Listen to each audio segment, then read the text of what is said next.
Assalamualaikum warahmatullahi wabarakatuh.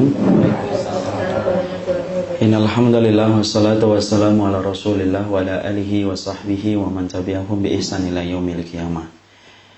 Bapak dan Ibu yang semoga Allah rahmati dan semoga Allah berkahi, alhamdulillah kita bersyukur kepada Allah atas seluruh kenikmatan yang Allah telah limpahkan dan Allah berikan kepada kita selaku hambanya dan makhluknya. Terutama yang kita syukuri adalah kenikmatan ketika kita berkumpul pada majelis ilmu, sehingga kita dalam kesempatan malam kali ini, kehidupan kita semoga mampu terkoreksi dengan apa yang disampaikan oleh Allah dan Rasul-Nya. Karena tidak ada yang berhak untuk mengintervensi kehidupan kita kecuali Allah dan Rasul-Nya, dan sesungguhnya manusia itu akan senantiasa berada pada pusaran kebaikan selama dia mengikuti setiap alur yang ditetapkan oleh Kitabullah dan Sunnah. Tentunya saya ingin memberikan nasihat kepada diri Anda secara khusus dan memberikan nasihat kepada semua kaum muslimin yang saya cintai karena Allah. Semoga kita senantiasa pula setelah kita dikumpulkan di majelis ilmu, kita senantiasa menjaga niat kita, bahwasanya perkumpulan kita yang kita selenggarakan dalam kesempatan malam kali ini merupakan pertemuan yang kita harapkan ridhanya Allah dan wajahnya Allah. Karena sesungguhnya orang yang pertama kali terancam dengan neraka bukan pezina dan bukan pemilau khamr, tetapi orang yang terancam untuk masuk ke neraka adalah orang yang berilmu, orang yang menyampaikan ilmu yang biasanya kita sebut dengan ustadz. Dan orang yang terancam yang kedua dengan neraka adalah orang yang senantiasa datang ke kajian, mengembara dari satu ilmu kepada ilmu yang lainnya. Kenapa mereka terancam dengan neraka? Ketika mereka tidak mengikhlaskan niat mereka, ketika mereka berkumpul semata-mata ridhanya Allah. Karena orang yang pertama kali mencicipi api neraka, yaitu adalah mujahid yang salah niat. Yang kedua adalah orang yang senantiasa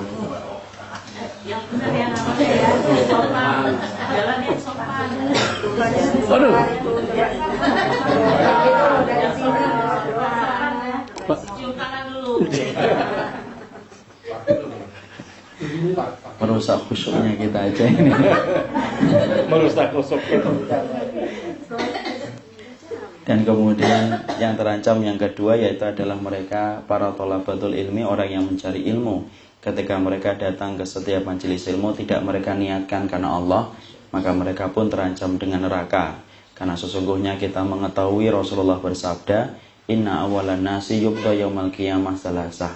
Orang yang pertama kali diputuskan nasibnya kelak pada waktu hari kiamat itu ada tiga. Si mujahid yang salah niat ketika dia berjihad bukan karena Allah, orang yang menyampaikan ilmu, dan orang yang mencari ilmu ketika mereka niatkan bukan karena Allah, tetapi mereka niatkan supaya mereka mendapatkan kedudukan dan status pujian manusia. Dan yang ketiga adalah orang yang bersedekah, tapi sedekahnya itu disebabkan mereka ingin mendapatkan pujian manusia. Inilah yang menjadikan kita khawatir bahwasanya seorang ustadz tidak ada jaminan masuk surga. Sebagaimana pula orang yang mengkaji ilmu, orang yang mengembara dari satu ilmu, dari satu majelis ke majelis berikutnya, mereka itu pun akan terancam dengan neraka kalau mereka melalaikan perkara yang pokok di dalam pusaran jiwa, yaitu adalah masalah niat. Semoga kita yang menyampaikan dan orang yang berkumpul pada majelis ini adalah semata-mata kita berkumpul untuk mencari keridhaan Allah. Bukan karena ini anjam untuk bertemu, bukan karena di rumah tidak ada acara, bukan karena di rumah ada konflik dengan pasangan kemudian kabur ke sini. Tetapi memang betul-betul kita tetapi kemudian kita memang berkumpul semata-mata untuk mendapatkan keridhaan Allah, karena kita paham majelis ilmu salah satu majelis yang paling Allah cintai di atas muka bumi ini, dan Allah menjaga niat kita insyaallah. Jamaah yang semoga Allah rahmati dan Allah berkahi. Sebenarnya ketika kita menyebut kata penyesalan, maka selalu berkonotasi bahwasanya penyesalan itu dalam perkara-perkara yang sifatnya duniawi. Kalau kemudian kita mengetahui biasanya kita menyesal ketika nilai ujian tidak sebagaimana yang kita rencanakan. Kita biasanya menyesal, yaitu adalah ketika kita merencanakan banyak proyek, tetapi ternyata proyek itu lepas dari tangan kita. Biasanya kalau disebut kata penyesalan, yaitu adalah dalam perkara-perkara yang sifatnya duniawi. Tapi tahukah kita ada perkara penyesalan yang pasti kita akan dapatkan, yang mana apabila kita ini tidak mengenal tentang sifatnya dunia. Karena ternyata bahwasanya dunia yang kita tinggal di dalamnya, maka berkewajiban kita untuk mengetahui tentang dunia yang kita tinggal di dalamnya. Karena sesungguhnya tidak ada penipu yang paling ulung di atas muka bumi ini kecuali adalah dunia. Makanya Allah menyampaikan dalam salah satu ayatnya, wa mal hayatud dunya illa mata'ul ghurur. Dan sesungguhnya kesenangan dunia itu kesenangan yang menipu. Karena sesungguhnya dunia dengan syaitan itu berkolaborasi untuk menipu manusia supaya mereka menyimpang dari jalan kebenaran dan supaya mereka terperosok di dalam neraka. Inilah yang menjadikan kita dalam kesempatan malam kali ini, kita harus mengenal dan kita harus berkenalan dengan dunia, supaya kemudian kita tidak tertipu dengan pesona dunia. Karena tidak ada perkara yang paling cepat bersolek, menutupi kekurangan dan aibnya kecuali adalah dunia. Dan kita sebagai pelakon dalam kehidupan, naif rasanya kalau kita menjadi pelakon kehidupan tetapi tidak mengenal dunia, sebagaimana yang dijelaskan oleh kitabullah dan sunnah. Itu sebagaimana ketika kita membeli mobil, tetapi kita tidak ngerti tentang mobil, tetapi memberanikan diri membeli mobil yang sangat mahal, padahal mobil itu second, karena kita tidak ngerti ilmunya. Itu sebagaimana kita memberanikan diri untuk beli batu akik yang harganya mahal, padahal kita tidak ngerti tentang batu akik. Akhirnya kita beli, kita sangka batu akik, padahal permen. Ketika kita letakkan di atas meja, dikerubutin sama semut, karena itu adalah fox, bukan kemudian batu akik. Jadi disitulah kita akhirnya harus mengerti bagaimana tentang dunia. Karena ternyata ketika kita tinggal di dunia, maka kita harus mengerti tentang karakternya dunia. Orang yang tidak paham tentang mobil akan menyesal ketika dia membeli mobil tanpa ilmu. Orang yang membeli batu akik akan menyesal ketika dia membeli batu akik tanpa ilmu. Sama pula, orang itu akan menyesal ketika hidup di dunia, tetapi dia tidak mengenal bagaimana sifatnya dunia dan karakteristiknya dunia, sebagaimana yang dijelaskan di dalam kitabullah dan sunnah. Nah, inilah yang menjadikan kita, karena kita memahami pemain sinetron itu harus membaca skrip supaya tahu arahnya sinetron. Maka kita yang menjadi pelakon dalam kehidupan, ketika Allah sudah memberikan amanah kehidupan kepada kita dan memberikan waktu ajal kepada kita, maka kita harus paham dunia, karena kita tidak mau menjadi korban berikutnya dari korban setiap penipuan yang dilakukan oleh dunia. Karena sekali lagi saya katakan, dunia dan syaitan itu berkolaborasi bagaimana menyesatkan manusia dari jalan Allah yang lurus. Maka dalam kesempatan kali ini kita akan mencoba untuk menjelaskan. Waalaikumsalam. Maka dalam kesempatan hari ini kita akan mencoba menjelaskan 6 perkara yang berkaitan tentang dunia supaya kita memiliki ilmu dan tidak tertipu dengan pesona dunia, supaya kita tidak terperosok dengan tipuan-tipuan yang ditawarkan oleh dunia. Karena di dalam satu hadis yang sahih, Rasulullah itu ketika dalam perjalanan Isra Mi'raj, maka Rasulullah SAW melihat seorang wanita tua yang menampung banyak beban di punggungnya, tetapi wanita tua ini pandai sekali bersolek. Maka kemudian Rasulullah bertanya kepada malaikat Jibril, siapakah itu wahai Jibril? Maka kemudian malaikat Jibril menjawab, itulah dunia yang selalu bersolek padahal dia telah mendekati kemudian garis ajalnya, yaitu adalah kiamat. Jadi inilah yang menjadikan akhirnya kita harus memahami bagaimana penjelasan kitabullah dan sunnah ketika menjelaskan tentang alam yang kita tinggal di dalamnya, supaya kita mampu mengambil ilmu, menerangi kehidupan kita dengan cahaya kitabullah dan sunnah, supaya tidak terperosok di dalam pesona dunia yang sering menipu kehidupan kita. Maka ada 6 poin dalam pembahasan kita malam kali ini. 6 poin itu yang pertama adalah kita harus kenal dulu kenapa ini dinamakan dunia. Karena kita harus paham dunia itu diambil dari bahasa Arab, kata serapan. Karena ternyata bahasa Indonesia itu sangat banyak mengambil kata serapan dari bahasa Arab. Dan tentunya bahasa Indonesia itu kalau boleh saya katakan miskin banget maknanya dibandingkan dengan bahasa Arab yang memang telah dipilih oleh Allah mewakili kalamnya. Ya, jadi ternyata bahasa-bahasa yang senantiasa kita ucapkan dan sering kita sampaikan, ternyata itu merupakan bahasa serapan yang diambil dari bahasa Arab. Tentunya kita harus paham ya, bahasa Arab itu sangat kaya sekali. maknanya juga sangat luar biasa dalam.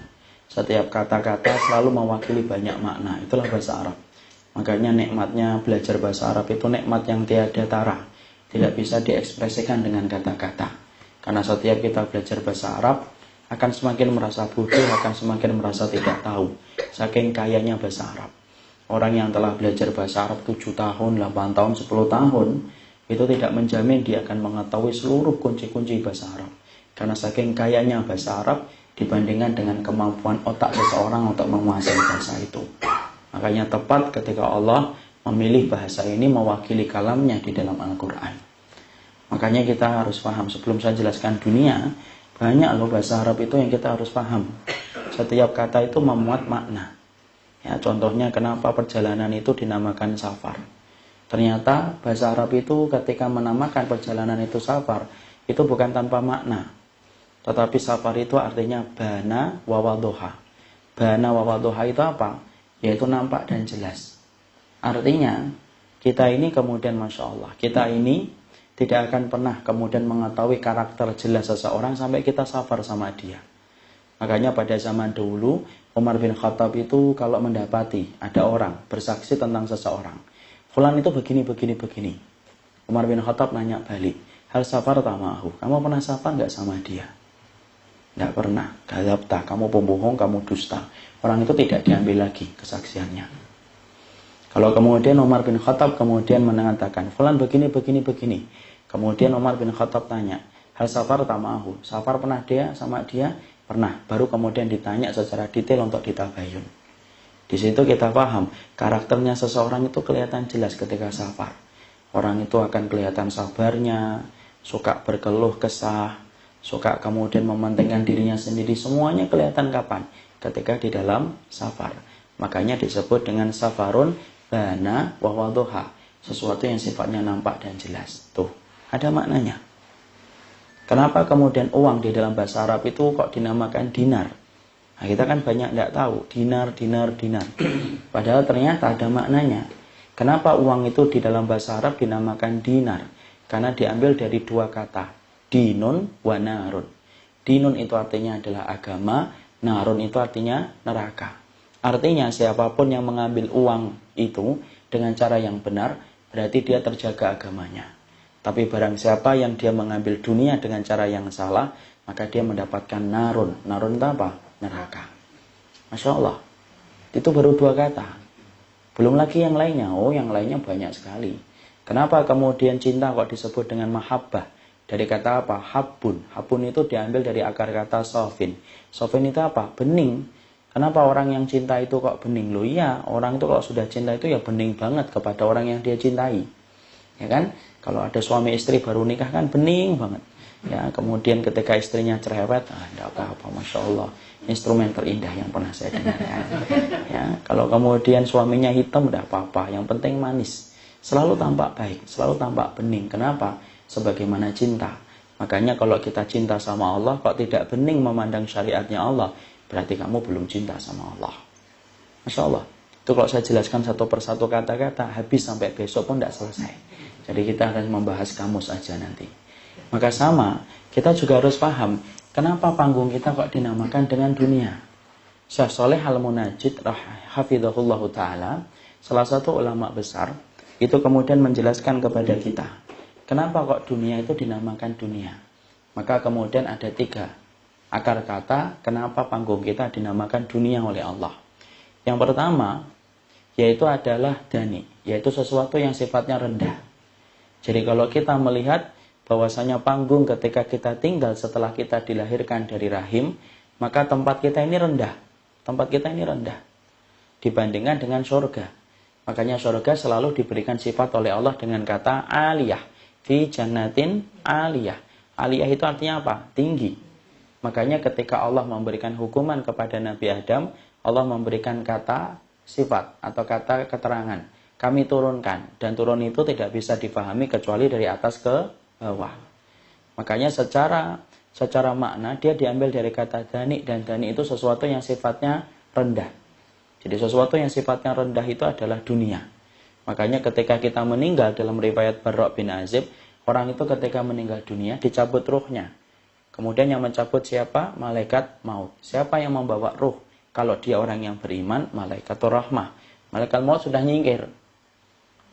Kemudian dibawa menembus langit yang ketujuh. Dibawa ke atas langit ketujuh. Kalau dia adalah orang yang beriman. Kalau tidak beriman, yang membawanya malaikatul azab. Tetapi dalam keterangan hadisnya, dalam Bara' bin Azib, Rasulullah mengatakan dinaikkan oleh Allah. Berarti apa? Dari tempat dunia yang rendah ke atas surga atau ke arasnya Allah. Makanya secara geografis, kenapa kok dinamakan dunia? Karena dia rendah, betul. Makanya berbagai macam keindahan itu tidak pernah maksimal di dunia. Kenapa? Rendah, Pak. Makanya kenapa kalau kita bahagia itu cuma sebentar. Orang sering ngomong bahagia kok semu ya. Nah itu karena kamu masih di tempat yang rendah. Sebagaimana kalau kita tinggal di apartemen lantai yang ke-1. Ya di depan kita ya itu tok. Coba kalau kita tinggal di lantai ke-27, semuanya kelihatan, sungai kelihatan, pohon kelihatan. Makanya jangan pernah mengharapkan kebahagiaan puncak. Kenapa? Tempatnya aja rendah. Itu dari satu akar kata. Selesai? Belum. Yang kedua, para pakar bahasa sebagaimana dinukil oleh Syekh Shalih Al-Munajjid, kenapa kok dinamakan dunia? Yang kedua, dinamakan ini dunia, yaitu adalah liqasiratiha, yaitu karena pendeknya. Yaitu kemudian pendek waktunya. Makanya kemudian kita mendapati dunia itu kan pendek kan. Kelihatannya baru kemarin kita ini tamat SD. Ternyata hari ini anak kita sudah ngomong sama kita, "Mah, mau kuliah, Mah." Padahal kita baru saja kemarin reuni SD. Kok semuanya sudah, anak saya sudah mau SMA ya. Sebagaimana bapak-bapak, ini reuni SMP. Padahal sudah 60 tahun kan ini kemudian sekolahnya. Cepat banget ya. Makanya antik-antik semuanya kan. Makanya kemudian cepat banget. Kenapa kok terasa cepat dunia itu? Ya terasa cepat dunia itu ya kemudian karena memang waktunya pendek. Cepat dicepatkan oleh Allah. Makanya satu hari berbanding 50.000 tahun di waktu di akhirat. Makanya sangat pendek. Makanya sampai-sampai di dalam salah satu surat Allah, yaitu di dalam surat Al-Ahqaf, Allah kemudian menyebutkan orang-orang ketika berada di dalam neraka, mereka mengatakan apa? Lam yalbazu illa sa'atam min naharim balagh. Loh ya Allah, kami dulu di dunia itu cuma dari waktu pagi menjelang duha. Padahal waktu yang paling cepat itu apa? Pagi menjelang duha. Cepat banget. Kita bangun, mandi, sarapan, kemudian pergi. Tahu-tahu sudah jam 9. Tahu-tahu sudah jam 10. Cepat. Beda dengan malam kan. Kalau malam terasa panjang. Makanya para pujangga sering berkata apa? Malam terasa panjang. Tapi tidak ada kan ngomong pagi terasa panjang. Tidak ada. Karena memang waktu yang paling terasa cepat itu waktu pagi. Dan Allah memberikan sifat kata dunia itu apa? Asyiyatan au duhaha. Asyiyah itu waktu menjelang duha. Dari habis subuh itu namanya asyiyah. Sampai kemudian duha. Dan itu Allah kemudian katakan apa? Yaitu saking pendeknya waktu ketika kita di dunia. Terlebih lagi ketika di akhir zaman. Kita akan mendapati 1 tahun kayak 1 bulan, 1 bulan kayak 1 pekan, 1 pekan kayak 1 hari, 1 hari kayak 1 jam. Baru kemarin deh kita kemudian Ramadan. Kita sudah di Jumadil Akhir. Bentar lagi Rajab, Syaban, Ramadan. Kenapa kok demikian cepatnya Ustaz? Ya karena memang begitu. Sebagaimana namanya diberikan oleh Allah. Dinamakan panggung kamu itu panggung dunia. Karena kamu harus paham. Panggung kamu namanya dunia karena pendeknya waktu yang Allah putarkan ketika kamu berada di dunia itu. Itu yang kedua. Yang ketiga, para pakar bahasa lalu mengambil kata dana'ah. Dana'ah itu apa? Dana'ah itu sesuatu yang sifatnya rendah, tapi hina. Sesuatu yang sifatnya hina. Itu namanya dana'atun. Kenapa dunia itu dinamakan dana'atun?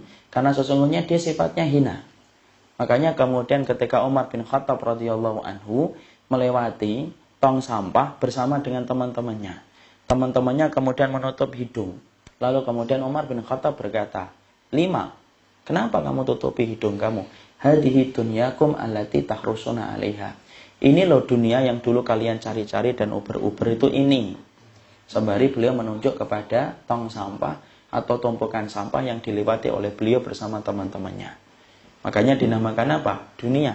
Diambil dari kata dana'ah.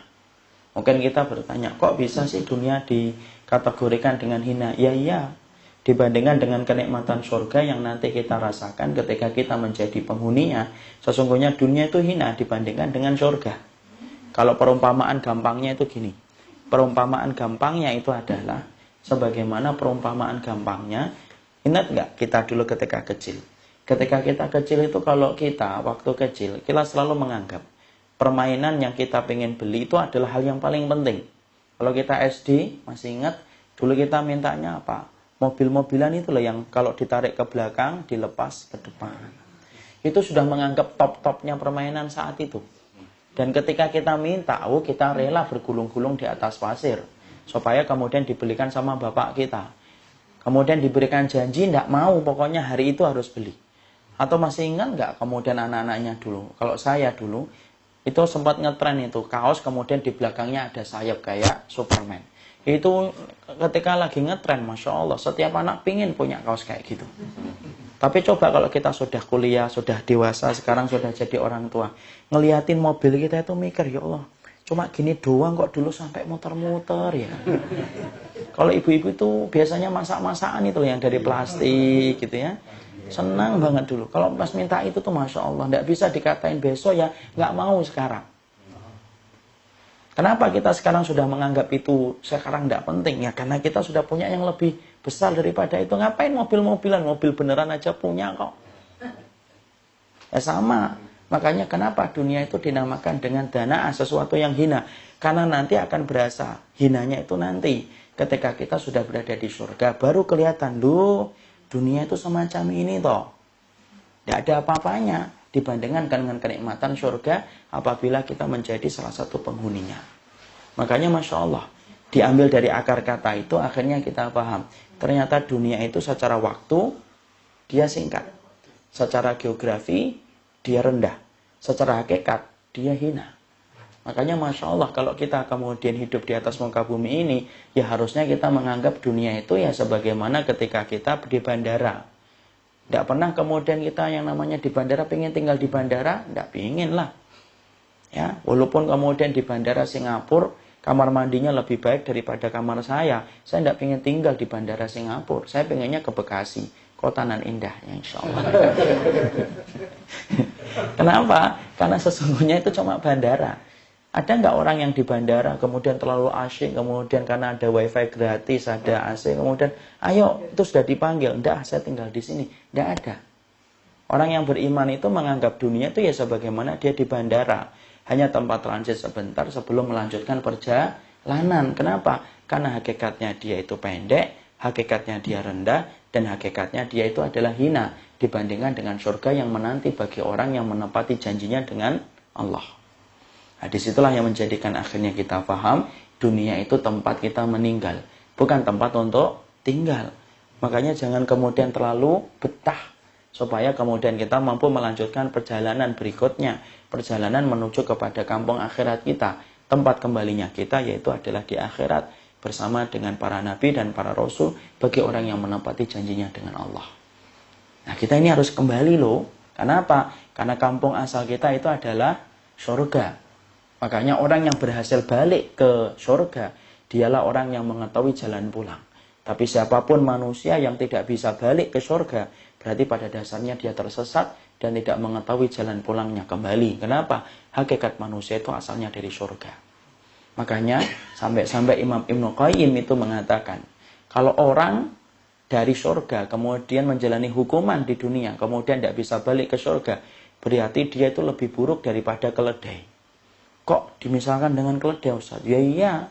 Beliau mengatakan keledai itu Pak, walaupun keledai itu selalu disebut dengan kategori sifat-sifat yang negatif.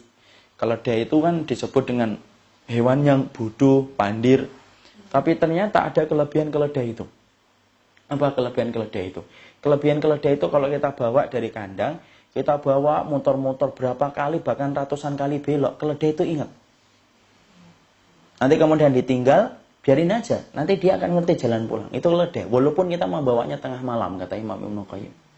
Kok saya tidak tahu, iyalah, nggak punya keledai kok. Ya kan, kambing aja alhamdulillah banget punya.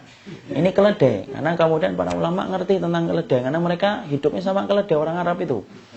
Kalau mereka tidak punya kuda, belinya apa? Keledai.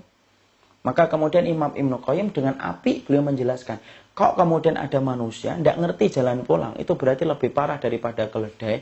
Karena keledai aja dibawa keluar kandang tengah malam, berbelok-belok sampai puluhan kali, keledai itu ngerti jalan pulang. Sama kalau bahasa kita tuh kucing. Kucing kan gitu kan? Saya masih ingat tuh di waktu saya SD, ya. Terus sambil bicarain kucingnya. Ini contoh aja. Jadi saya masih ingat tuh ketika kemudian kucing gitu disuruh buang ibu. Sana nak, buang kucingnya. Saya buang kucing itu. Di tengah perjalanan ketika mau pulang ketemu teman ngobrol. Udah habis ngobrol panjang lebar saya pulang. Ibu saya buka pintu. Dari mana nak? Buang kucing. Bener. Kemudian ditunjuk tuh kucingnya. Di bawah meja sudah balik. Padahal saya aja belum balik. Itu contoh saja. Bahwasanya manusia itu saya dan bapak, saya dan ibu. Maaf ya, kedudukan kita ini sama. Dulunya kita dari surga. Makanya siapapun yang dia balik kembali ke surga, dia ngerti jalan pulang. Tapi siapapun orang, kemudian dalam kehidupan ini, tok nggak ngerti jalan pulang, maaf loh, berarti kita lebih parah daripada keledai, di mana keledai aja ngerti jalan pulang. Makanya tadi di situ kita paham, dunia itu secara geografis rendah, secara waktu dia pendek, kemudian secara hakikat maka dia itu hina. Dan kita akan menganggap hinanya dunia itu kapan? Sekarang belum. Kalau sekarang belum. Nanti kalau sudah di surga lu cuma segitu-segitu aja toh.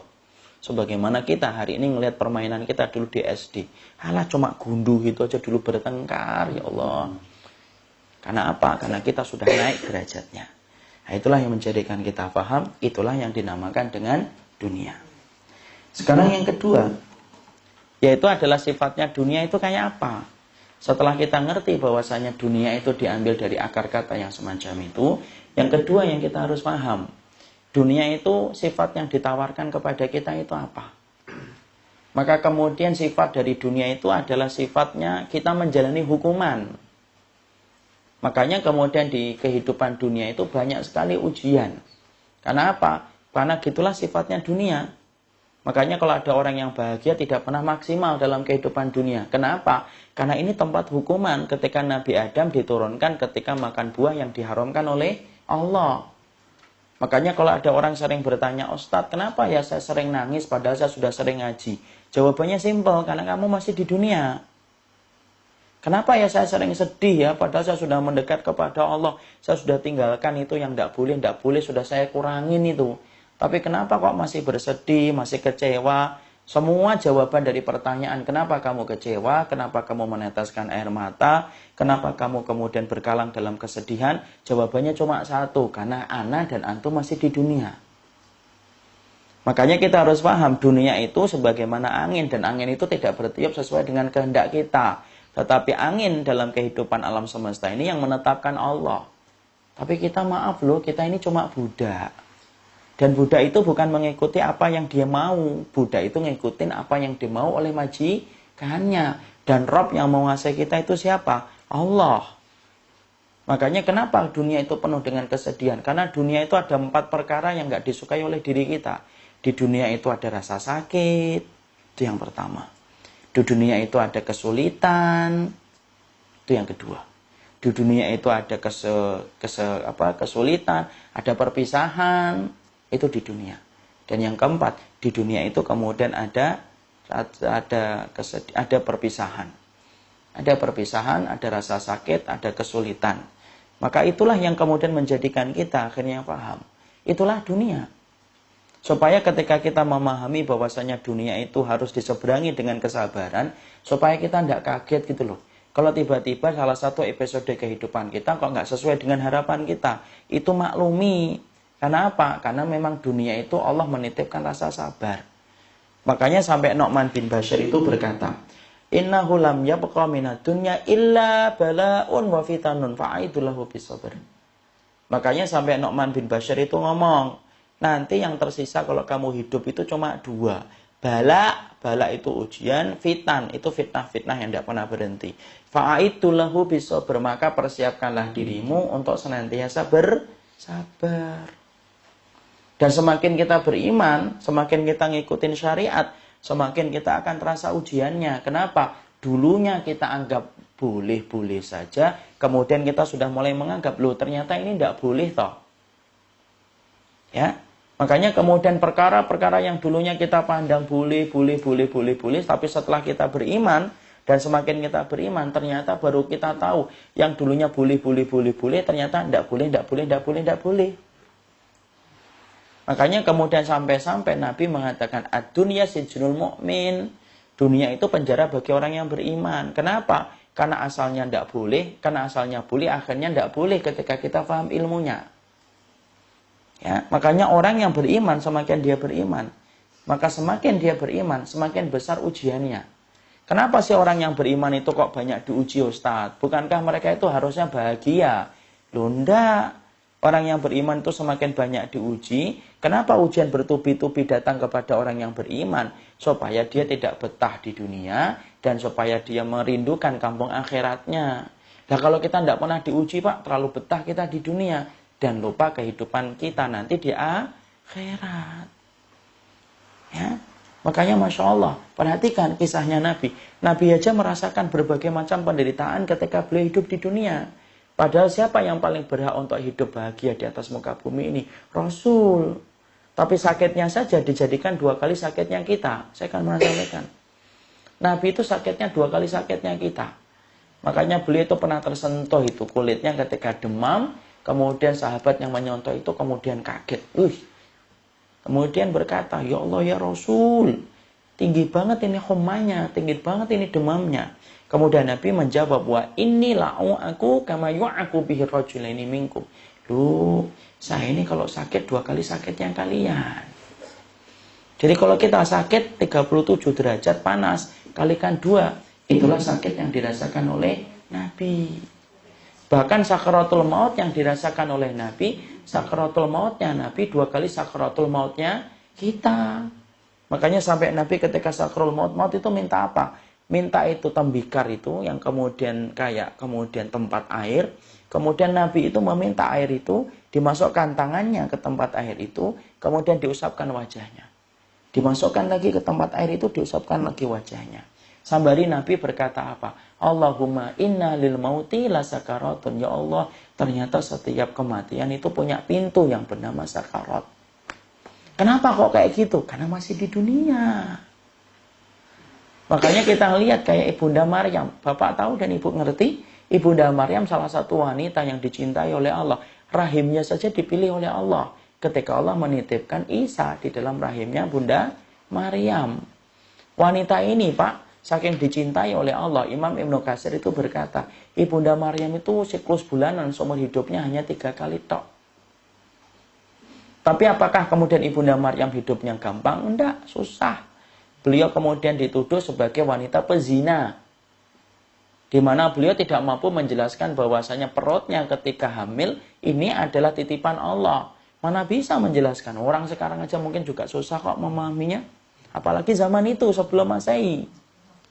Makanya sampai kalau kita ngelihat detik-detik ketika Ibunda Maryam itu kemudian terusir dari rumahnya, itu kisahnya menyedihkan.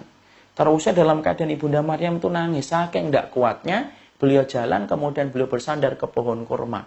Sampai Ibunda Maryam aja mengatakan apa? Allah menyampaikan, fa'aja ahl makhadu ila jitin nakhlati qalat ya laitani mitu qabla hadza wa kuntu nasa mansiyah.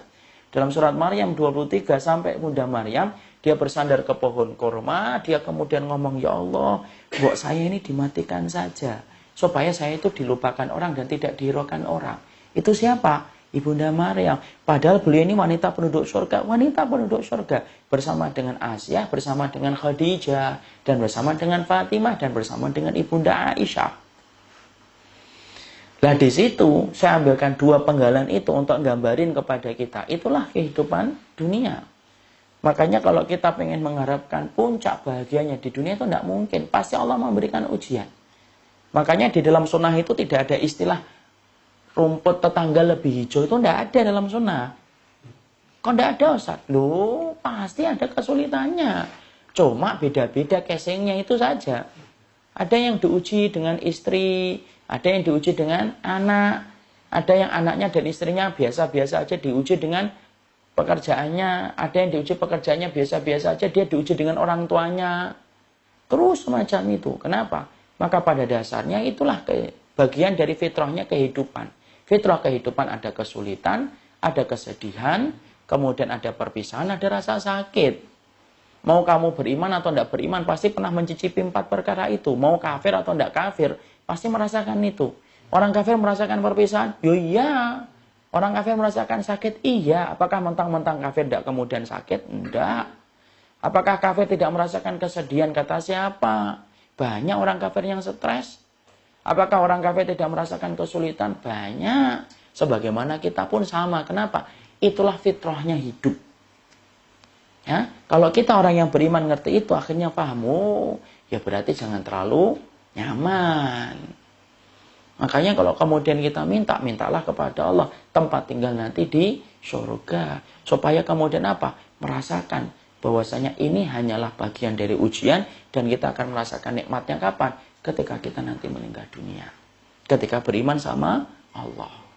Jadi orang yang beriman, kenapa kok diuji terus Ustaz? Supaya nikmat ketika meninggal dunia itu. Dia istirahat dari perjalanan berat yang dia tempuh ketika hidup.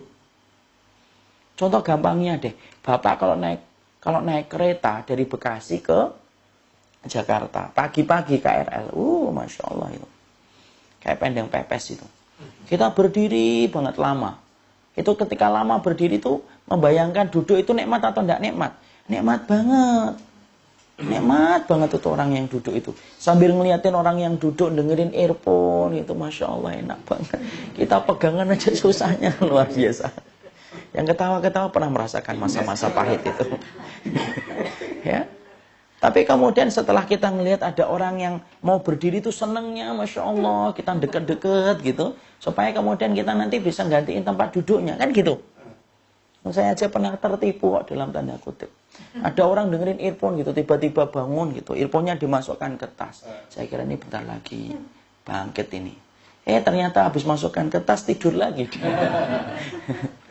Ketika kita lama berdiri, apa yang terjadi? Ketika duduk itu nikmat atau tidak nikmat? Nikmat. Ya Allah. Masya Allah. Padahal tinggal 1 stasiun lagi Keranji dengan ke Bekasi. Tapi sudah terasa nikmat. Kenapa? Kamu lelah berdiri. Kamu lelah berdiri. Makanya kenapa orang yang beriman itu ujiannya banyak. Supaya ketika meninggal itu baru terasa nikmatnya. Masya Allah. Makanya orang yang beriman ketika mereka meninggal dunia, baru dinaikkan di atas keranda aja, teriak-teriak, Pak. Cuma kita nggak dengar. Sebagaimana riwayat Muslim. Apa yang diteriakkan orang yang beriman ketika baru saja dia meninggal dunia. Baru dikafani, baru disolati, baru di atas dinaikkan ke keranda. Dinaikkan ke atas pundak. Maka kemudian Nabi mengatakan, "Idza wudi'atil janazatu 'ala a'naqir rijal." Nah, lihat. Rasulullah mengatakan, itu jenazah itu kalau baru dinaikkan ke kerandanya, baru diangkat di atas pundak-pundaknya orang ketika mau dibawa ke liang lahat, dia akan berkata, "Qaddimuni, qaddimuni." Buat cepet jalannya, jangan terlalu lalet. Makanya orang yang kemudian ngangkat jenazah itu disarankan apa? Tidak terlalu lambat, tapi jangan lari juga.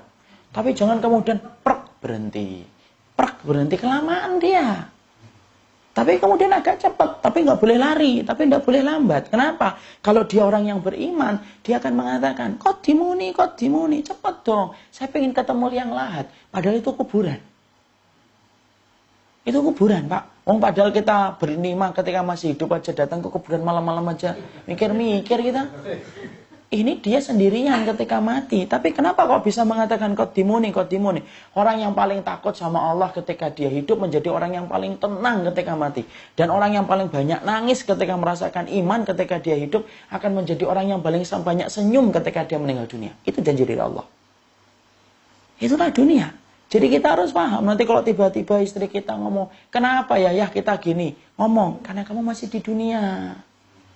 Kapan air mata saya akan hilang, Ustaz? Nanti ketika kamu sudah di surga.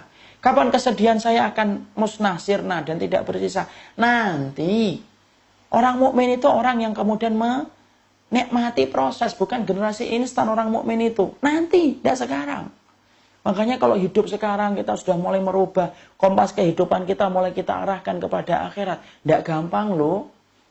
Tapi kita harus paham, kita nggak kemudian bukan generasi instan yang maunya itu sekarang. Memang prosesnya itu berat. Kenapa? Proses itu dari dulu itu berat. Makanya apa? Nanti balasannya di akhirat. Makanya disitulah kita paham. Sifatnya dunia itu apa? Penuh dengan kesulitan, penuh dengan kesedihan, penuh dengan perpisahan, dan penuh dengan yang namanya rasa sakit. Itulah dunia. Nanti kalau kemudian sudah sehat, walaupun rajin olahraga, sering futsal, pagi treadmill, sore treadmill, sudah gitu kemudian dietnya diet keto, macam-macam misalkan.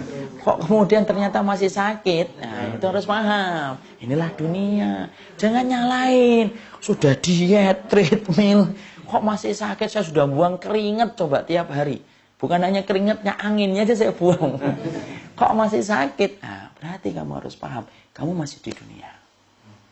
Ya, kenapa? Tidak ada kebahagiaan puncak di dunia itu, tidak ada. Makanya apa? Allah itu tidak pernah menyebutkan kata Sa'id. Itu kata Sa'id. Sa'id itu apa, Pak? Sa'id itu bahagia. Makanya kalau ada teman bapak namanya Sa'id, itu bahagia walaupun dia nangis. Ya. Karena kata Sa'id itu artinya bahagia. Allah itu tidak pernah menyebutkan kata Sa'id, itu kecuali di satu ayat, yaitu di dalam Al-Quran. Kenapa? Dan itu wa'amal ladina itu fafil jannati. Allah mengatakan, yang namanya orang bahagia itu fafil jannati, di dalam surga. Allah tidak pernah menyebut kata Sa'id dalam kehidupan dunia. Ya, maka disitulah kita paham. Itulah yang kedua. Kita harus paham, kenapa? Apa itu sifatnya dunia? Itu semacam itu. Jadi kalau Bapak ngerintis proyek, sudah kemudian direncanakan detail gitu ya. Apa kemudian error-errornya, kemungkinan errornya sudah dipertimbangkan, sudah ditutup kemungkinannya. Kok ternyata masih jebol juga apa yang sudah direncanakan. Di situ kita paham, itulah dunia. Ya. Kemudian kita sudah begini, sudah begitu, kok masih begini? Itulah dunia. Anginnya tidak bertiup sesuai dengan kehendak hati kita. Itu yang kedua. Yang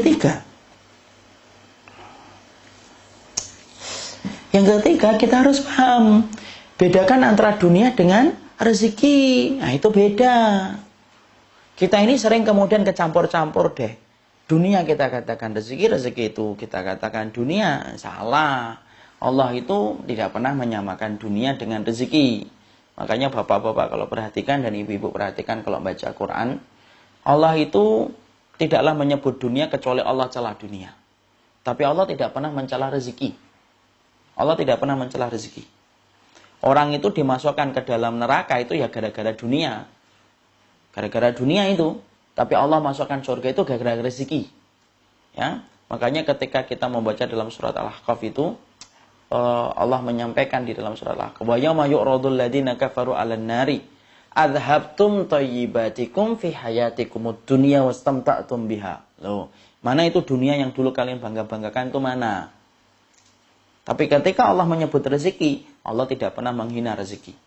Kita bedakan dulu sebelum kita membedakan, ayo kita baca dalam surat At-Tolak ayat yang ke-11. Dibuka At-Tolak ayat yang ke-11. Surat ke-64 ya, 63, dibuka. Surat At-Tolak.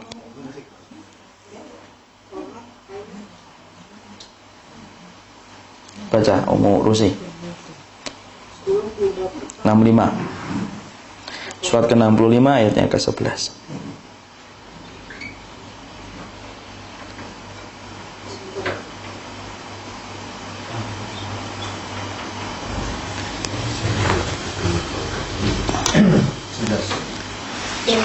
Dan mengutus seorang Rasul yang membacakan kepadamu ayat-ayat Allah yang menerangkan bermacam-macam hukum supaya dia mengeluarkan orang-orang yang beriman dan mengerjakan amal-amal yang soleh dari kegelapan kepada cahaya. Dan barang siapa beriman kepada Allah dan mengerjakan amal yang soleh, niscaya Allah akan memasukkannya ke dalam surga-surga yang mengalir di bawahnya sungai-sungai. Mereka kekal di dalamnya selama-lamanya. Sesungguhnya Allah memberikan rezeki yang baik kepadanya. Tuh. Allah tidak pernah mencela rezeki, Pak. Makanya sampai Allah menyampaikan, wa may yu'min billahi wa ya'mal shalihan yudkhilhu jannatin tajri min tahtihal anharu khalidina fiha abada. Qad ahsanallahu lahu rizqa. Tuh perkataan Allah itu.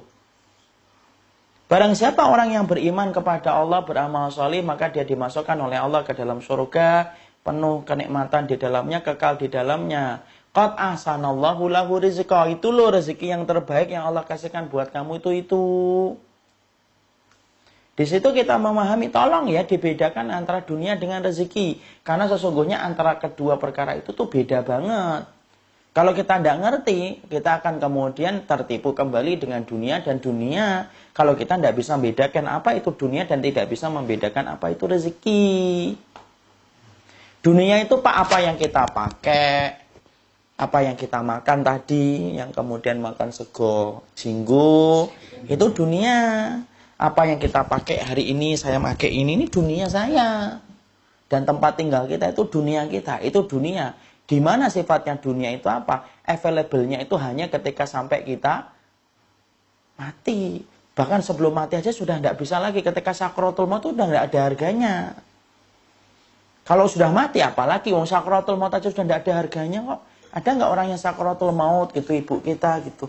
Bu, ini Bu saya bawa batangan emas 3 Bu, bangun sebentar Bu. Tidak akan tertarik dia bangun. Kenapa? Karena sudah dalam keadaan sakratul maut. Itu dunia.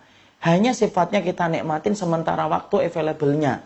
Kemudian kapan? Ketika sehat, itu kemudian terasa nikmatnya. Wong sakit aja sudah mulai berkurang kok. Ya, kita kemudian ketika sakit menikmati nasi goreng aja tidak mampu, sudah mulai kehilangan itu. Itu dunia. Tempatnya hanya terbatas saja. Beda dengan rezeki. Kalau rezeki itu enggak. Rezeki itu sesuatu yang sifatnya panjang banget. Itu namanya rezeki. Makanya kemudian cakupan rezeki itu jauh lebih luas daripada cakupan dunia. Itu cakupan rezeki itu lebih luas daripada cakupan dunia. Makanya sampai Nabi Musa saja, lihat Nabi Musa kemudian berdoa kepada Allah itu apa? Yaitu adalah Rabbi zidni ilma warzuqni fahma. Ya Allah, berikanlah aku ilmu dan berikanlah aku rezeki kefahaman. Yang diminta oleh Nabi Musa rezeki, tapi bukan rezeki biasa, bukan rezeki dinar, bukan rezeki dirham. Yang diminta oleh Nabi Musa itu apa? Rezeki kefahaman. Kenapa kok kayak gitu? Ya itulah yang terjadi. Kenapa? Rezeki itu cakupannya luas. Makanya rezeki itu bermanfaat sampai kita di alam kubur, masih bermanfaat. Ketika kita sampai kemudian ke padang mahsyar, itu masih bermanfaat. Kenapa? Itu rezeki. Itu rezeki. Orang kafir diberikan dunia, tapi tidak diberikan rezeki. Tapi orang mukmin ada yang dikasih oleh Allah. Tapi orang muslim ada yang dikasih Allah dunia, tidak dikasih rezeki. Tapi kalau dia betul-betul beriman kepada Allah, maka sesungguhnya dia diberikan dunia dan diberikan rezeki oleh Allah. Antum dan saya diberikan kemudahan ibadah, itu rezeki, Pak. Kenapa? Ibadah ini nanti kita bawa ketika kita di alam kubur dan di padang mahsyar. Masih kemudian kita lihat itu, masih kita lihat. Kita diberikan kemampuan sedekah mengalahkan sifat bakhil yang kita miliki. Padahal sifat bakhil itu karakternya manusia. Setiap orang itu punya sifat bakhil. Kalau kemudian kita diberikan kesempatan mengalahkan bakhil kita sampai merogoh kantong. Kemudian kita sedekah, itu namanya rezeki. Anak-anak kita, Pak, kalau anak-anak kita solih, itu rezeki. Kalau anak-anak kita ganteng, itu dunia. Kenapa? Kalau anak kita cuma ganteng dan cantik, bapak dan saya membanggakan anak itu nanti ketika kita masih hidup di dunia. Tapi nanti ketika mati, sudah tidak membanggakan anak lagi. Mentar-mentar mungkar. Kenapa? Anak saya ganteng. Tidak peduli mungkar nakir. Kenapa? Itu dunia. Tapi kalau anak kita solih, Pak, Masya Allah. Anak kita solih itu adalah rezeki. Makanya pernah saya sampaikan nggak di sini dulu. Ketika saya mengatakan ada sebuah hadis riwayat Imam Ahmad. Anak yang solih itu memberikan syafaat kepada orang tuanya. Bahkan mereka itu akan menunggu di depan pintu surga. Makanya sebagaimana hadis riwayat Imam Ahmad. Ada anak-anak yang mereka itu dimudahkan oleh Allah hisabnya. Kemudian dia masuk surga tinggal selangkah. Kok berhenti dia di depan pintu surga? Allah menyampaikan kan udkhulul jannata. Mbok masuk kamu ke surga itu loh. Lalu kemudian anak-anaknya ngomong apa? Lan nadkhulal jannata hatta ya'tiya abauna wa ummahatuna. Kami tidak mau masuk surga ya Allah sampai kami melihat orang tua kami dulu. Allah ulang lagi udkhulul jannata. Kalian tuh masuk surga, sudah selesai hisabnya. Kembali anak-anak itu ngomong apa? Lan nadkhulal jannata. Kami tidak mau masuk surga ya Allah sampai kami menjumpai ibu dan bapaknya. Emang ibu bapaknya di mana Ustaz? Di belakang masih dihisab karena banyaknya dosa dan maksiat. Lalu kemudian apa? Allah memberikan syafaat kepada anak-anak itu di depan pintu surga. Allah memberikan izin. Anak itu setelah mendapatkan izin untuk memberikan syafaat, tidak ada yang mereka berikan kecuali ke orang tua mereka yang sedang dihisab di belakang. Padahal Allah menyampaikan apa? Mali arohum. Kenapa dengan orang tuamu? Innahum muhbantiin. Dia masih dihisab panjang itu. Lalu apa yang terjadi? Orang tuanya kemudian akhirnya diringankan hisabnya, dimudahkan hitungannya, dihapuskan dosa-dosanya karena mendapatkan syafaat. Dikumpulkanlah kemudian dengan anak-anak mereka yang nunggu mereka di depan pintu surga. Menggenggam tangan, bareng-bareng Allah menyampaikan, udkhulul jannata antum wa abaukum. Tuh orang tuamu tuh. Sekarang bareng-bareng masuk surga. Akhirnya bareng-bareng masuk ke dalam surga. Suf. Itu rezeki atau dunia? Rezeki. Itu rezeki. Makanya kalau anak kita putih, tinggi, itu dunia. Tapi putih dan tinggi bisa jadi rezeki? Bisa. Kalau mereka solih. Kalau mereka solih. Anak kita dikejar-kejar banyak perempuan. Itu dunia. Dikejar-kejar banyak laki-laki, itu dunia. Tapi kalau anak kita selain dikejar-kejar, dia solih, dia taat sama Allah, itu namanya rezeki, Pak. Dan sesungguhnya mereka itu akan menunggu kita di depan pintu surga. Suf, di depan pintu surga. Dan itu namanya rezeki itu. Makanya Masya Allah, kita ketika beriman sama Allah itu, dalam kehidupan itu, mungkin kadang-kadang kita luput dari dunia. Tapi kita pasti mendapatkan rezeki ketika kita ngikutin aturan Allah. Siapapun yang berjalan on the track, dia berjalan di atas tracknya Allah, dia itu pasti dapat rezeki. Mungkin dia luput dari dunia, tapi pasti dapat rezeki. Bapak kehilangan proyek, mungkin kehilangan dunia, tapi Bapak dapat rezeki apa? Mungkin dunia itu tidak cocok buat Bapak, Allah hindarkan itu. Dan akhirnya Bapak selamat akhiratnya. Itu rezeki. Selama kita mampu untuk menyikapi setiap apa yang luput dari kehidupan kita. Ya, Bapak diberikan sabar, itu rezeki. Kenapa? Kita jangan melulu nyari dunia, tapi yang paling penting nyari rezeki. Rezeki apa itu? Karena rezeki itulah yang kemudian menjadi sebab kebaikan kita di akhirat. Teman-teman yang kemudian kita ini, teman-teman yang hanya ngingatin dunia, itu dunia. Tapi teman-teman yang ngingatin akhirat kayak gini, ini rezeki, Pak. Kenapa? Sesungguhnya teman yang solih mampu memberikan syafaat kepada temannya yang solih. Saling mencari nggak teman-teman itu? Saling mencari nanti. Aina haula yusalluna ma'ana. Mana ya Allah teman-teman kami, ya Allah yang dulunya sholat sama kami, yang dulunya puasa sama kami itu. Teman-teman yang kumpul dalam perkara-perkara ibadah itu saling mencari di akhirat. Tidak ada yang ngomong, ya Allah mana teman-teman kami yang dulunya mancing sama kami. Tidak ada. Yang gowes sama kami, apalagi tidak ada itu. Bukan berarti gowesnya dilarang, enggak, gowesnya boleh, cuma maaf loh, enggak saling mencari, itu aja.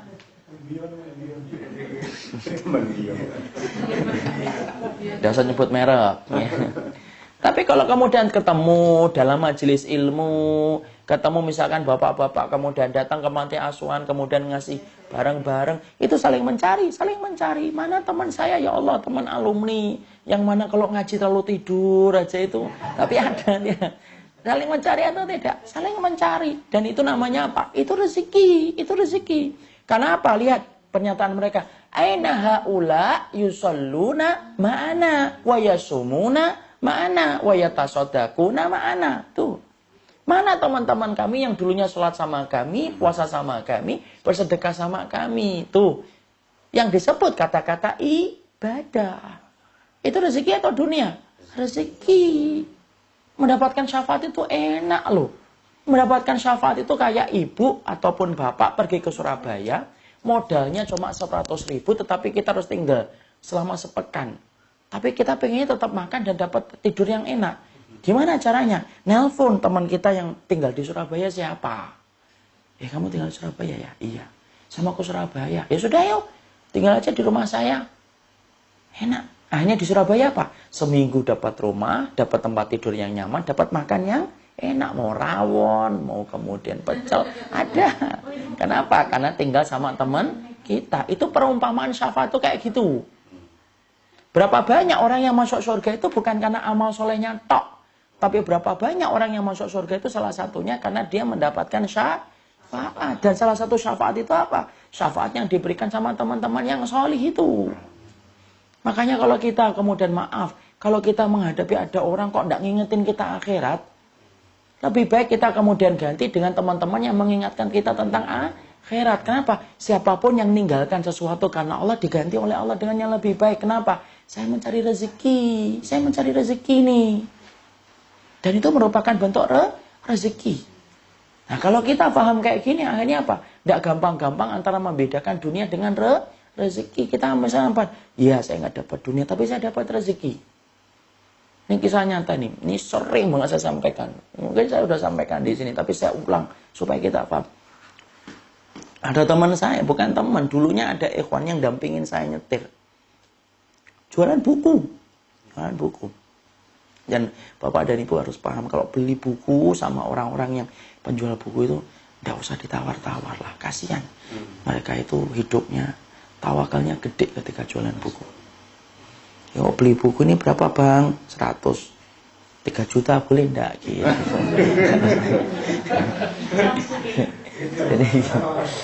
Jadi gitu. Kan antik ya Bu ya. Antik kelihatannya. Ini kemudian 3 juta boleh atau enggak? Loh, saya menyampaikan, wong ibu di Lotemat aja enggak nawar kok. Beli Gucci aja enggak nawar kok, beli sama ikhwan nawar. Ini Masya Allah. Beli Gucci nawar, beli Gucci nawar. Masa kemudian sama ikhwan nawar. Beliau ini jualan, anaknya 4. Tinggal di Bekasi. Kemudian saya tanya, antum anak segitu tinggal di Bekasi, berapa minim sebulan akhir?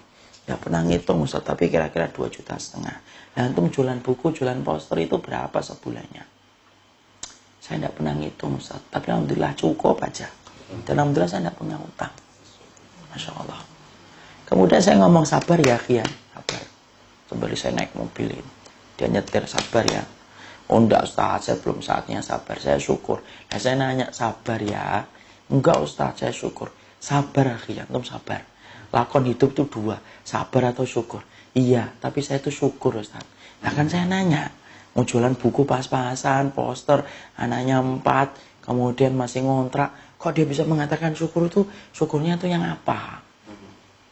Nah terus dia bilang, iya Ustaz, antum tahu nggak namanya jualan buku itu?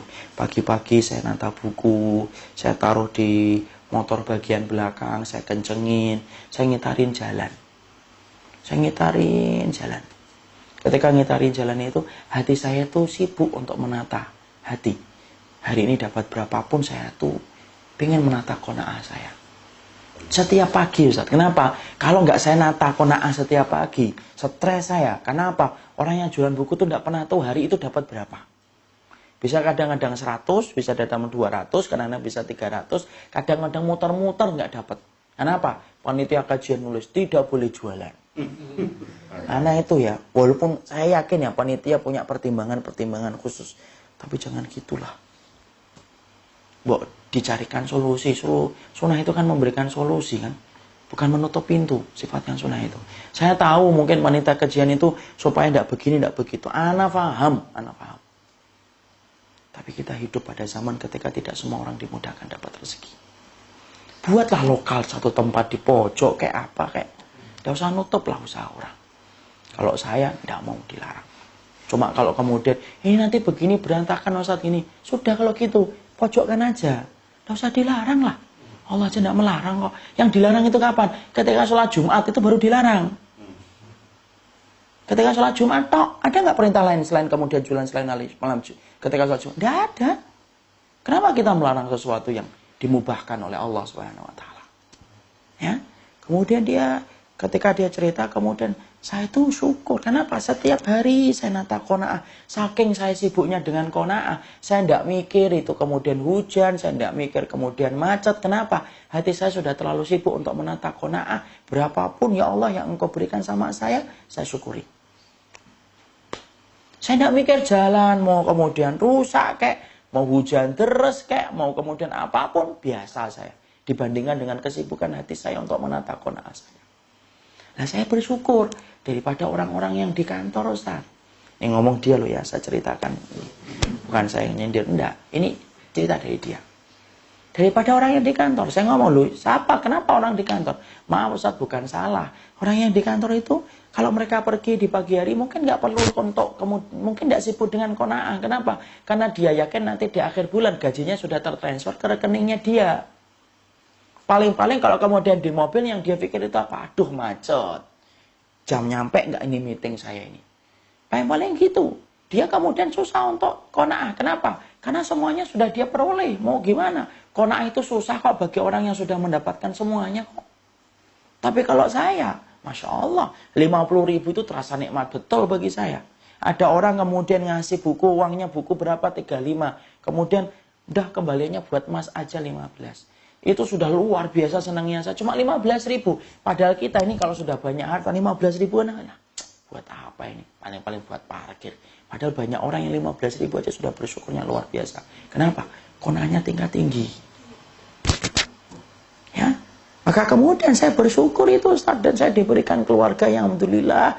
Saya tidak pernah memberikan makanan-makanan yang haram. Saya bersihkan apa yang saya berikan untuk mereka. Bukankah saya pantas untuk kemudian bersyukur? Tuh. Rezeki atau dunia itu? Rezeki. Itu rezeki, Pak. Ya. Walaupun mungkin dia luput dari dunia. Mungkin dia luput dari dunia. Mungkin dia luput dari dunia. Iya, mungkin luput gak bisa dapat 1, 2, 3, 4 dengan digit-digit yang banyak. Betul, sepakat. Dia mungkin gak mendapatkan dunia. Tapi sepakat loh, kita itu sepakat. Dia tuh dapetin rezeki. Makanya apa? Orang yang diberikan iman, dimudahkan amal solih, dimasukkan oleh Allah ke dalam surga, itu rezeki. Itu rezeki. Itu rezeki. Dan itulah yang menjadikan kita harus paham. Pahami rezeki. Jangan memahami dunia terus. Karena sesungguhnya beda antara dunia dengan rezeki. Itu yang ketiga. Yang keempat, yang kita harus pahami tentang dunia dan rezeki. Ya. Yang keempat, yang dunia dan rezeki itu harus paham apa? Yang keempat, bahwasanya dunia dan rezeki, dunia itu sudah ditentukan oleh Allah. Dan rezeki sudah ditentukan oleh Allah.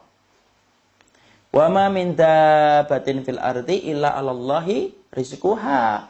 Tidaklah binatang melata di atas muka bumi kecuali telah ditetapkan rezekinya oleh Allah. Kenapa kita harus paham ini? Supaya menata hati bahwasanya kita tidak perlu nyenggol yang haram dan tidak perlu nyenggol yang syubhat. Kalau kita sudah dijamin oleh Allah. Allah itu menjamin saya, menjamin bapak, menjamin ibu. Dunia kita sudah dijamin oleh Allah. Yang belum dijamin oleh Allah itu apa? Satu, Allah itu belum menjamin akhirat kita. Itu tak. Kalau sudah dijamin oleh Allah, ngapain kita kemudian merasa risau terhadap apa yang sudah dijamin oleh Allah? Anak polisi aja kalau kemudian di jalan, ketika kemudian dia sampai ngelanggar marka jalan, temannya mungkin ribut. Ini ngelanggar nih.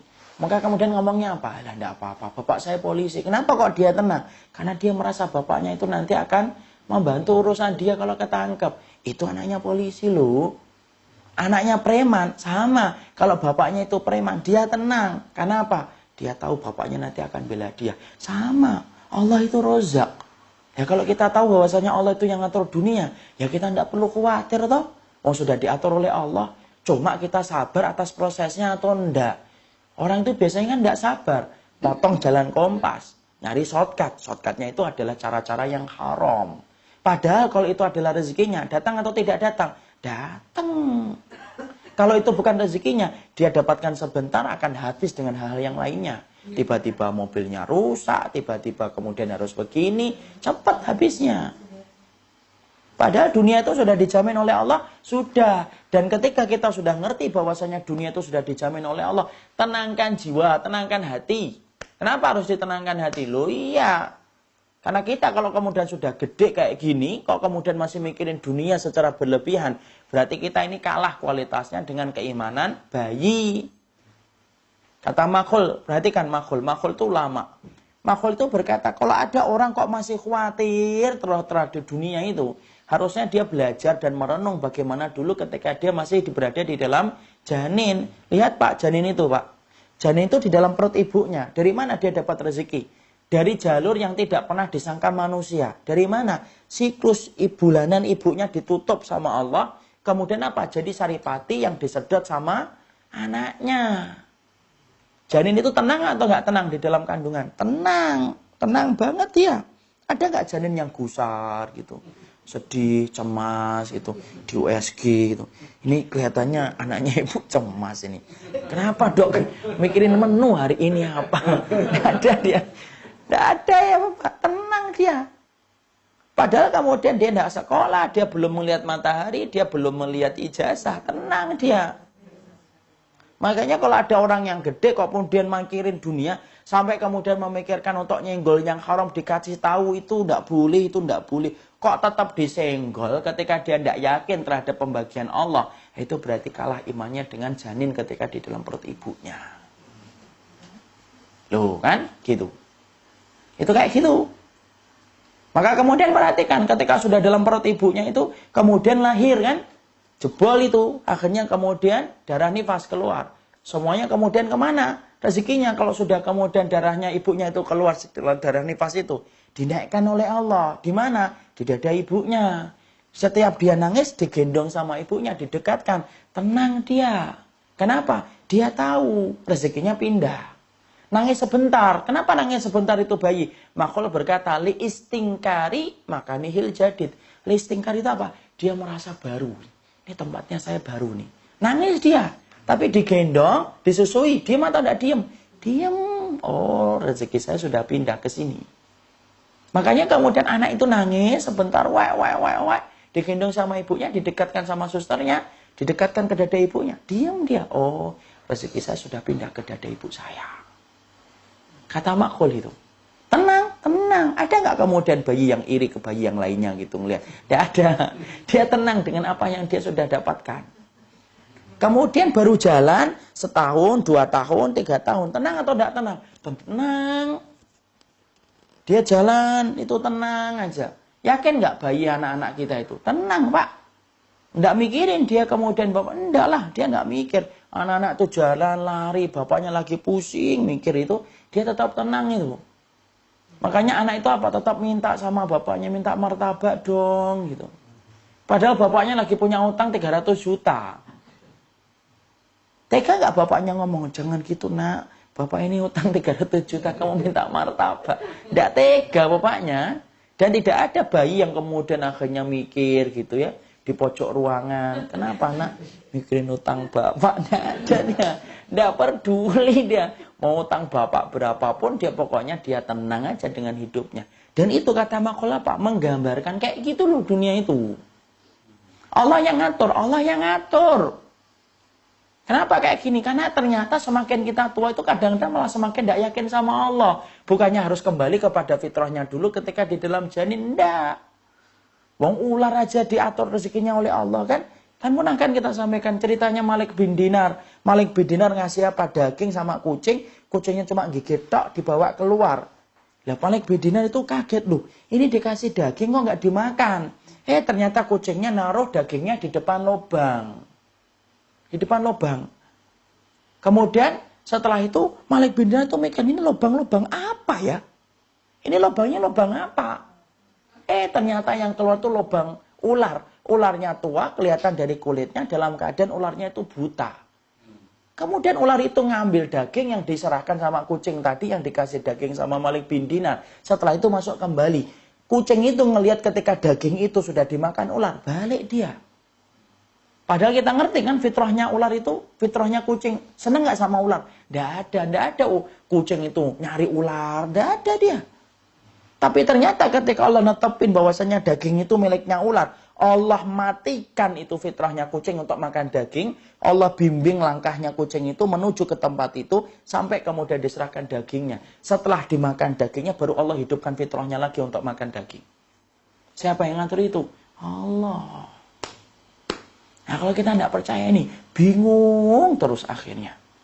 Mikirin kemudian harga minyak turun, per barelnya tidak jelas, bingung lagi. Ya kan? Ketika tiba-tiba ada gonjang-ganjing begini, bingung lagi. Seakan-akan dunia kita tuh tidak pernah cukup terus. Makanya kita harus paham, dunia itu sudah dijamin oleh Allah. Itu singkatnya kayak gitu. Yang keberapa itu? Keempat. Yang kelima yang kita harus pahami. Yang kelima itu apa?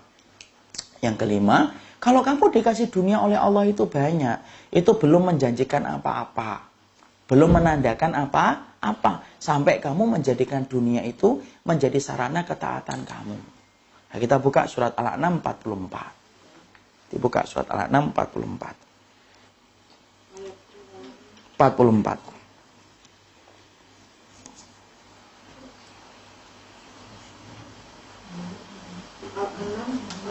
44. 27. Sudah? Surat yang ke-6.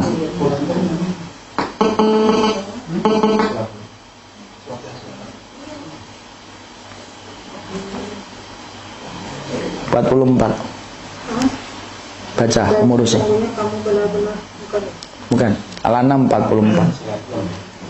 Dan kalau kami dapati manusia itu lupa terhadap peringatan kami.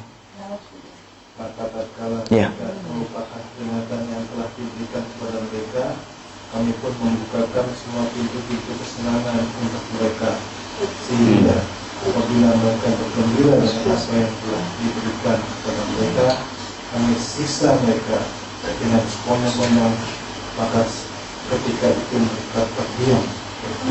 Tuh. Yang kelima yang kita pelajari itu apa? Sesungguhnya dunia itu ketika dikasih oleh Allah itu tidak menjanjikan apa-apa. Sampai kita menjadikan dunia itu sarana menambah ketaatan kita. Karena ternyata apa? Allah itu kalau benci sama orang juga kadang-kadang dikasih dunia. Ya. Wa kadzalika ja'alna apa? Falamma nasu ma dzukiru bihi fatahna 'alaihim abwaaba kulli syai'in hatta idza farihu bima utu akhadnahum baghtatan fa idahum mublisun. Kalau kami dapat itu manusia lupa dia menentang perintahku terus orang-orang semacam itu, Allah itu tidak mengadab langsung, tidak kemudian dilubet sampai kemudian mati, diseksa sampai kayak Nabi Lut, kaumnya Nabi Lut, enggak. Itu dulu sebelum adanya Nabi. Lakuin dosa langsung dihajar dengan siksa. Itu dulu. Tapi setelah adanya Nabi, enggak. Maka kemudian perhatikan bagaimana cara Allah yang lembut dulu. Falamma nasu ma dzukiru bihi, kalau kami dapati manusia itu sudah lupa terhadap peringatan yang kami berikan, fatahna, kami buka pintu-pintu kesenangan duniawi terus itu untuk mereka. Sampai ketika mereka sudah tenggelam dengan kesenangan duniawi, kami cabut nyawanya secara tiba-tiba baghtatan. Sekonyong-konyong dia balik kepada Allah, mempertanggungjawabkan semuanya. Nah, di situ kita harus paham. Dunia itu dikasih oleh Allah itu dua sifat. Ada yang dikasih oleh Allah dunia karena Allah ridha, sebagaimana Allah ridha kepada Sulaiman dan Daud dan Abdurrahman bin Auf. Dunia yang mereka miliki membangun jembatan mereka menuju surganya Allah. Tapi ingat loh, ada yang kedua. Ada orang yang dikasih oleh Allah dunia, tapi ketika Allah benci sama hamba tersebut, Allah kasihkan dunia. Itu yang disebut dengan apa? Istidraj. Kapan? Ketika dunia yang dia miliki tidak menambah ketaatan dia ke jalan Allah. Ya, makanya kemudian akhirnya kita paham kan, kenapa ya orang yang datang ke dukun, kok kemudian habis pulang dari dukun usahanya laris? Bukan karena Allah ridho, enggak. Tapi karena apa-apa? Tapi karena Allah itu benci sama dia, maka dibukakan pintu kesenangan itu. Kenapa ya orang kafir itu, ya Allah hidupnya enak banget. Kemana-mana pakai jet pribadi. Kita pakai angkot 75, Blok F Pasar Minggu. Apa saya dulu naik di situ. Ya, 75 kan. Rupiah ya. Yaitu 75 Pasar Minggu. Kenapa kayak gitu? Ya, Allah bukan kemudian senang sama orang kafirnya. Enggak, Allah enggak kesenang sama orang kafirnya. Tapi itu merupakan bagian dari istidraj. Ya kan? Orang kafir punya jet pribadi, Bu, Masya Allah. Padahal kita kalau naik pesawat apa? Ya Allah, tiketnya tiket apa? Promo. Itu pun nyarinya 3 bulan sebelumnya. Itu harus paham. Surat Al-An'am 44 itu mencoba menyibak mana itu kemudian yang dinamakan dunia itu. Sesungguhnya jangan pernah mengartikan dunia itu menjadi tanda Allah itu senang sama kita. Wah, sekarang kamu disayang sama Allah ya, bro. Loh, kok bisa? Tuh, mobilnya banyak, anunya banyak, rumahnya banyak. Belum tentu. Bisa jadi itu tanda Allah senang, tapi bisa jadi sebaliknya. Tergantung bagaimana dia setelah memiliki dunia itu. Makanya Allah kemudian ngingatin kita. Dibuka surat Al-Fajr. Surat Al-Fajr. Ayat 15 dan 16.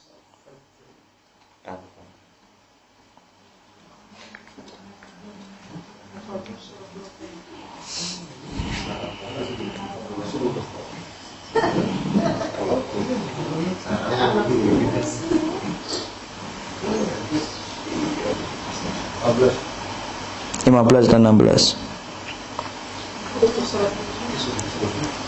Sudah? Surat 89. 15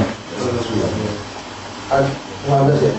Ya, 15 dan 16. Manusia apabila Tuhan yang mengujinya, lalu dia dimuliakannya dan diberinya kesenangan, Ya. maka dia akan berkata, Tuhanku telah memuliakan.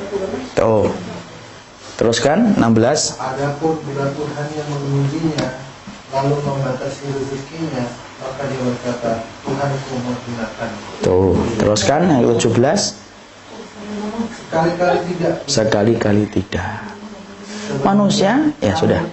Tidak memuliakan manusia. Ya. Jadi orang-orang itu sering berkata, kalau kami diberikan kemuliaan Allah sedang sayang sama saya. Kalau sedang diberikan kesempitan, oh Allah itu sedang uji saya. Allah mengatakan kala, bukan kayak gitu. Jadi kemudian jangan pernah kita menganggap keberkahan hanya kita ukur dari masalah dunia. Karena bisa jadi itu tanda ridho, tapi bisa jadi sebaliknya. Itu tanda benci. Tergantung bagaimana kita setelah memiliki harta itu. Itu yang keberapa? Yang ke-5. Poin yang ke-5. Yang terakhir, poin yang ke-6. Yang poin yang ke-6 yang kita harus pahami. Bahwasanya apa yang ke-6? Yang ke-6 itu adalah sesungguhnya dunia itu diserupakan oleh Allah kayak air. Ya, dibuka surat Al-Kahfi.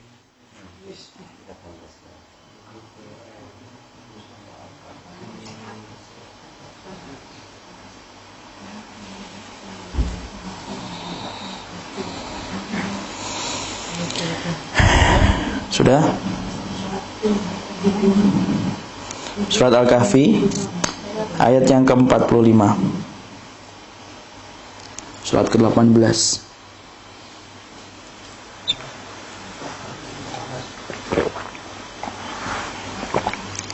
Surat ke-18. Ayat ke-45. Dan berilah perumpamaan pada mereka manusia, kehidupan dunia adalah sebagai air hujan yang kami turunkan dari langit, maka menjadi subur karena tumbuh-tumbuhan di muka bumi. Kemudian tumbuh-tumbuhan itu menjadi kering yang diterbangkan oleh angin. Dan adalah Allah Maha Kuasa atas segala sesuatu. Ya. Allah itu menyerupakan apa? Dunia itu sebagaimana air hujan. Kenapa kok gitu? Imam Qurtubi menerangkan setidaknya ada 4 wajhus syibahnya. Wajhus syibah itu keserupaan dan kemiripan antara dunia dengan air hujan. Apa itu yang pertama? Yang pertama adalah yang namanya dunia itu kayak air sebagaimana tidak pernah setia di satu tempat. Kalau Bapak kemudian nempetin air itu ya, sekalinya jatuh gelas, ada nggak air itu yang kemudian ngotot gitu bergelantungan di meja, nggak mau jatuh ke bawah? Nggak ada. Sekalinya dia kesenggol, gelas jatuh ke bawah, dalam sekejap hilang. Sama kayak dunia. Dunia itu cepet hilang nggak? Cepet. Makanya orang itu sering kan ngomong kan, kadang-kadang kita tuh masyarakat Indonesia sudah ngakuin, kemarin untung gede ya mas? Iya, tapi kayak air doang, lewat doang. Nah itu kayak, itu persis nih. Kayak surat Al-Kahfi. Berarti sudah baca Al-Kahfi. Nggak tahu baca Al-Kahfi atau enggak, tapi Indonesianya gitu. Cepat sekali hilangnya. Cepat sekali hilangnya. Makanya berapapun kita memiliki dunia itu Masya Allah. Berapapun kita memiliki dunia, pasti kemudian kita itu akan kemudian kehilangannya. Kehilangan cepat, iya cepat hilang dia. Tidak setia dia. Saya mati, antum meninggal, bapak meninggal, ibu meninggal. Sudah, ada nggak dunia yang kemudian setia ngikutin kita gitu. Uang 100.000 itu pati murahnya bergelantungan di kain kafan, tidak mau diajak pergi, tidak ada. Dia tidak mau. Dia pasti akan meninggalkan kita itu. Dan itu sifatnya yang disampaikan oleh Allah. Kama'in anzalnahu minas sama' faqtalata bihi nabatul ardi. Allah turunkan kayak air hujan, nyampur dengan kemudian ini. Kemudian yang kedua, apa kemudian kemiripannya? Yaitu kemudian cepat menguap. Kayak air itu cepat menguap. Sama, dunia itu cepat menguap kan. Apa yang kita miliki sudah tidak ada lagi berharganya. Coba, istana-istana yang dibangun oleh orang-orang dulu sekarang itu tidak ada faedahnya. Mobil-mobil yang kita beli, misalkan kita dulu beli misalkan Station tahun 80-an, tahu Station ya? Call. Tahun 80 itu topnya itu. Tapi sekarang kita lihat apa mobil ini? Dicurigai itu bawa bom kalau datang ke Jakarta. bawa bom ini kelihatan. Kenapa? Kok? Kenapa masa ke hotel apalagi itu security-nya sudah keringetan itu. Kenapa? Padahal tahun 80-an ketika Hubat itu, ya Kol itu kan yang melakukan Hubat kan. Saya paham, saya punya Kol. Dulu punya bapak belinya waktu SD itu Kol. Itu kemudian orang tahun 80-an tren, Masya Allah. Masih ingat gak kita dulu pakai handphone Nokia yang kecil, yang harganya 3 juta, 4 juta. Semakin kecil handphone, Masya Allah. Semakin senang banget kita. Semakin, TOPBGT handphonenya, Masya Allah. Kenapa? Karena kemudian ngetrennya kecil. Sekarang ngetrennya kecil, enggak. Ngetrennya gede. Sekali nutupin wajah. Kenapa kok cepat berubah? Memang gitu dunia itu. Ya kan? Beli mobil Soluna ketika keluar, topnya. Sekarang kok kelihatan mobil gini ya, sudah kelihatan tua. Jazz ketika beli-beli, Masya Allah. Tapi kok sekarang sudah gini ya? Iya. Saya kemarin di Detik itu ngelihat itu. Ada mobil limosin yang panjang itu loh. Tahu ya limosin? Ketika dulu pertama kali dikeluarkan, Masya Allah. Itu limosin sampai berapa meter itu? 60 meter atau 70 meter itu. Ketika keluar, saya dilihat di situ, dilihatin di laman internet itu. Ketika masih pertama kali keluar, top. Tapi sekarang hanya menjadi onggokan besi. Kenapa kayak gitu? Itu dunia, kayak air dia. Air itu kan lama-lama nguap dia. Makanya Allah tepat ketika mengartikan apa? Dunia itu kayak air hujan. Yang ketiga apa? Yang ketiga, dunia itu kalau terlalu kebanyakan, kita tidak punya iman, itu sebagaimana air. Air itu Pak, kalau satu bak enak. Tapi kalau 2 rumah, misalkan 1 rumah, bingung kita. Mau kencing, bingung. Mau BAB, bingung. Kenapa? Kebanyakan. Tidak punya iman kita sebagaimana banjir, tidak punya perahu itu. Tidak bisa memanfaatkan apa-apa kan? Makanya Masya Allah, itu sampai saya dengar itu di Villa Nusa Indah itu. Ada teman-teman saya yang di situ itu. Banjir ya, akhi, ya banjir. Dalam nggak? Enggak kok, cuma sampai mata kaki. Alhamdulillah. Tapi di lantai 2. Kalau di lantai 2, terus gimana itu WC-nya? Bingung mau pakai, mau di mana mau pakai coba. Mau BAB aja bingung jadinya. Mosok dari lantai 2 mau BAB kan nggak bisa. Itu kayak gitu. Makanya kayak kemudian kayak air itu. Makanya kita butuh air itu enggak yang banyak-banyak. Pas 1 bak. Pas. Makanya kalau kita misalkan dikasih dunia kok cuma segini-segini aja. Tenang, Allah tahu kalau kamu dikasih banyak malah bingung kita. Itu yang ketiga. Yang keempat apa? Yaitu diserupakan dunia itu kayak air hujan itu apa? Kalau terlalu asyik kita basah. Kalau kita tidak menjaga diri, kena fitnah dunia itu. Makanya yang kelima kita pahami, Allah itu mengartikan dunia itu apa? Kayak air hujan. Pahami air hujan supaya kita tidak tertipu dengan dunia.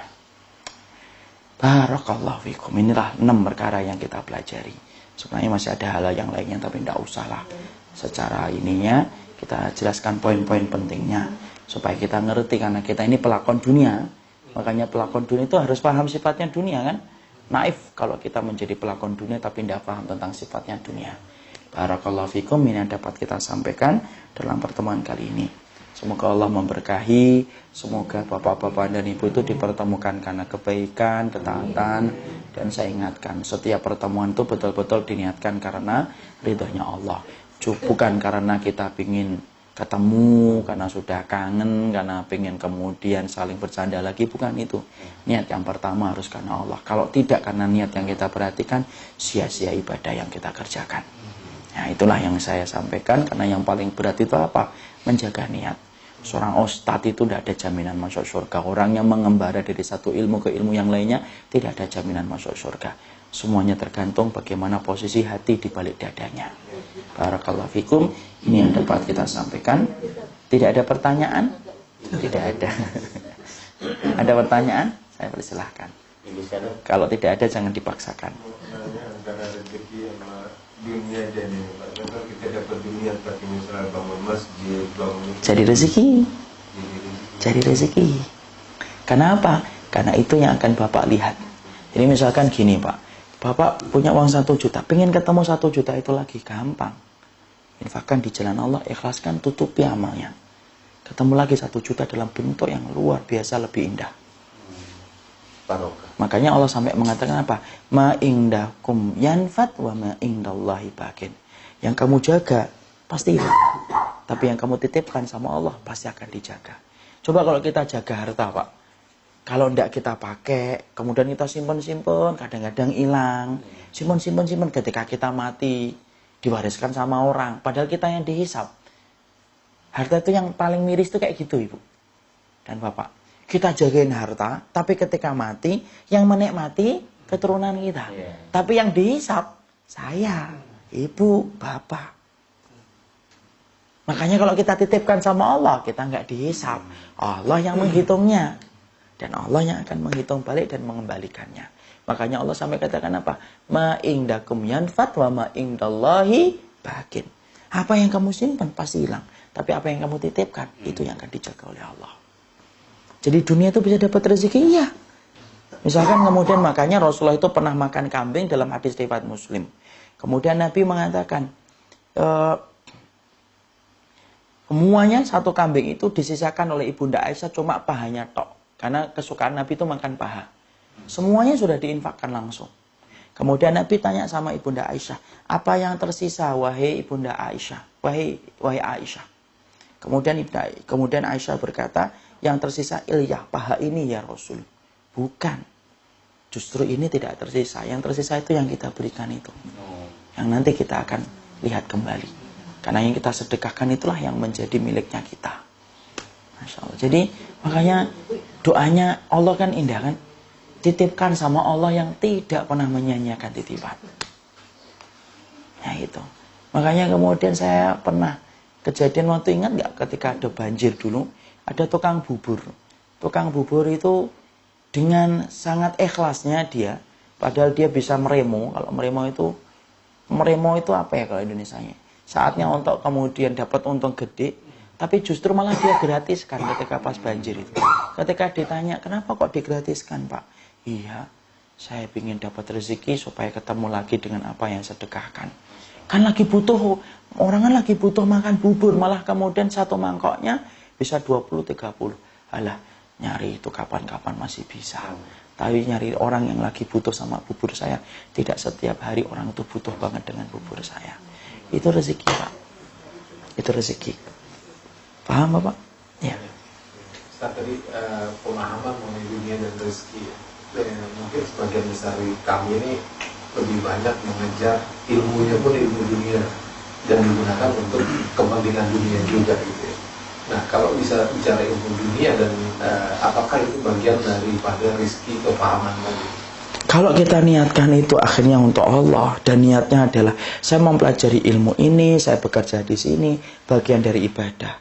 Ketika saya mendapati Islam memanggil saya siap untuk memberikan apa yang bisa saya berikan untuk Islam. Maka itu akan menjadi ibadah buat Bapak. Makanya kemudian apa? Merubah visi itu penting. Karena merubah visi membentuk pahala dan dosa itu jadi berbeda.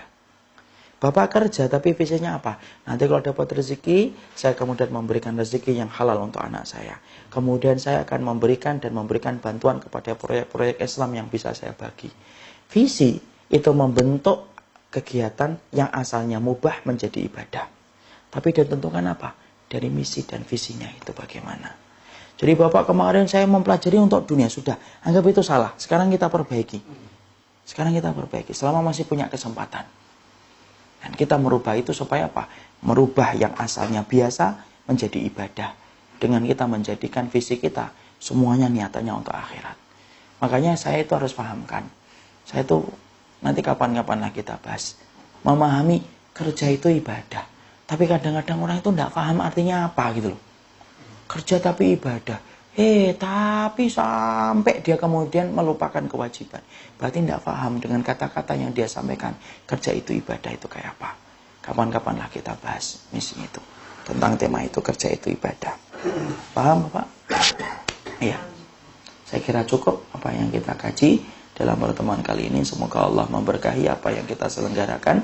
Subhanakallahumma wa bihamdika asyhadu an la ilaha illa anta astaghfiruka wa atubu ilaik. Assalamualaikum warahmatullahi wabarakatuh.